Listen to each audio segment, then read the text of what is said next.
So, they used the Death Star lineup. It was magnificent. Now, so long as the Marlins don't play the role of Luke Skywalker, we'll be okay. Hi, I'm Weston. I love talking about the Astros, and I'm here to talk about Game 144 of the regular season, where the Astros win 12-2 over the San Diego Padres and win the weekend set against them. And while this goes on, the Mariners over the weekend got swept, meaning that the Astros increased their division lead to 2.5 games. I set it off the gun. This is what many fans, and myself included, believe to be the best possible lineup the Astros can put out there on a day-to-day basis. It had everyone you want to see, and boy, oh boy, did it deliver in a big way, both offensively and behind the plate. It was a great day. The offense was unbelievable. Altuve in the one spot, the leadoff, where he is just... I know that, like, it's obvious because it's Altuve and he's a fantastic player. People do not appreciate enough how well he has just slotted right back into the leadoff spot after Springer's departure. Like, that was a big move. He was consistently batting, like, second, third in the lineup, and then to just shotgun him back into second, and for him to take off and be better than when he was batting leadoff before is just crazy. He had his 16th home run of the year. The fact that he could break 20 and not play 100 games is bonkers to me, by the way. Jordan had a pair of base hits and an RBI to throw in there. Bregman had a hit and an RBI as well. Kyle Tucker hitting a pair of triples in this game, becoming the 11th player in Major League history to hit 2 triples in the same inning, which... no. I understand that that is what is being trotted out. No. There is absolutely no chance that that has happened 11 times. I physically cannot believe that 11 players have hit multiple triples in the same inning. Abreu had a hit and an RBI. Michael Brantley had a base hit. Batting .346, by the way.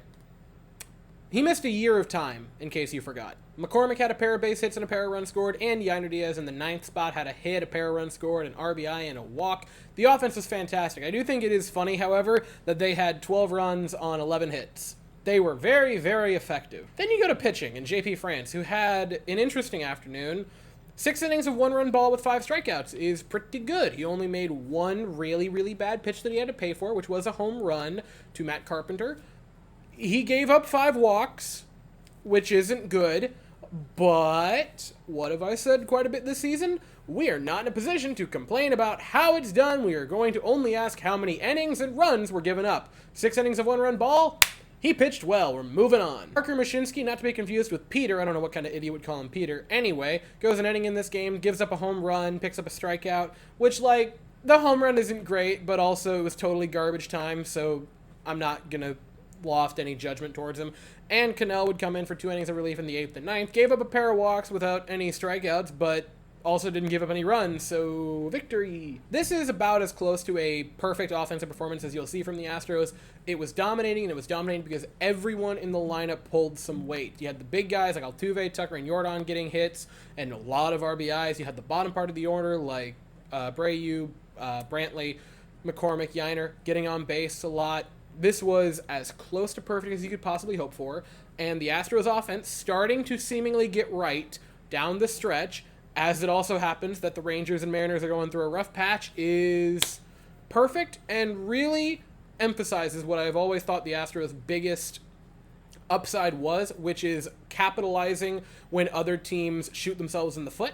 That has been a staple of the Astros in years past. They usually have done that in like 2020, 21, 22 by putting the ball in play a lot, making other teams have to play defense, but doing it like this where you're just kind of staying close enough to the top that as soon as they start to fall apart, you can just take off and steal the division, also works. And now comes the most terrifying series of the season, and I'm not even joking. The Astros have looked fantastic in 5 of the past 6 games. They're riding a multi-game winning streak, and then they get ready to welcome the Oakland A's into Minute Maid, which should be like, hey, you get to feel good. You can beat up on a lowly team, but this just has series loss written all over it, and I really hope I'm wrong, but I feel uneasy. It would just be so on brand. First game is tomorrow night, 8:10 Eastern, 7:10 Central. The Astros will send Framber Valdez to the mound, and the A's are going to send Mason Miller to the mound. I'll be here afterwards to talk about it, but as for right now, that is all I have to say. So if you enjoyed the video, please consider to like and subscribe. Thank you all so very much for watching. I hope you all have an absolutely fantastic day, and as always, go Astros.